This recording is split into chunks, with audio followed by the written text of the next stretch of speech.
എല്ലാവർക്കും വിനയം നിറഞ്ഞ നമസ്കാരം. ചലച്ചിത്ര മേഖലയിൽ നിന്നും ഈ ചടങ്ങിന് വന്ന ഒരു അതിഥിയല്ല ഞാനെന്നും ഈ ചടങ്ങിൽ ഇപ്പോൾ ഞാൻ നിൽക്കുന്നത് ഒരു ആതിഥേയനായെന്നും ഉള്ള ബോധ്യം എനിക്കുള്ളതുകൊണ്ട് സുദീർഘമായി സംസാരിക്കുന്നില്ല.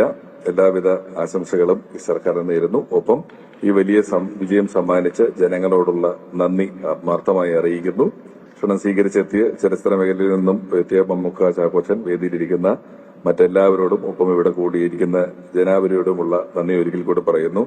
ഏറ്റവും ജനകീയനായിക്കൊണ്ട് നമ്മൾ ഇത്രയധികം ജനങ്ങൾ സംസാരിച്ച് വാദിച്ച് നേടിയെടുത്ത ഒരു മുഖ്യമന്ത്രിയാണ് നമുക്ക് ലഭിച്ചിട്ടുള്ളത്. ആ ഒരു ധൈര്യം പലപ്പോഴും തെരഞ്ഞെടുപ്പിന് മുമ്പോ തെരഞ്ഞെടുപ്പ് നടക്കുമ്പോഴോ പ്രചരണത്തിന്റെ സമയത്തോ തെരഞ്ഞെടുപ്പ് പ്രഖ്യാപിച്ചപ്പോഴോ നടന്നപ്പോഴോ റിസൾട്ട് വന്നപ്പോഴോ നമ്മൾ മുഖ്യമന്ത്രിയെ പ്രഖ്യാപിക്കാതെ നടത്തിയ ഒരു തെരഞ്ഞെടുപ്പ്, അതിനുശേഷം ഏറ്റവും ജനാധിപത്യമായി ഏറ്റവും സുദീർഘമായ ചർച്ചകൾ നടത്തി ആരാണ് കേരളത്തിൽ ഇതിനെപ്പറ്റി ഒരു അഭിപ്രായം പറയാത്തത് എന്ന് ചോദിച്ചാൽ അങ്ങനെ ഒരാൾ കേരളത്തിൽ ഉണ്ടാകില്ല. 3.5 കോടി മലയാളികളും അഭിപ്രായം പറഞ്ഞ ശേഷം തെരഞ്ഞെടുക്കപ്പെട്ട ഒരു മുഖ്യമന്ത്രി, ആ മുഖ്യമന്ത്രിയുടെ കീഴിൽ ജനപ്രതിനിധിയായി ഇരിക്കാൻ കഴിയുന്നതും ഒരു ഭാഗ്യമായി കരുതുന്നു. ഒരിക്കൽ കൂടി ഏവർക്കും നന്ദി. Thank you.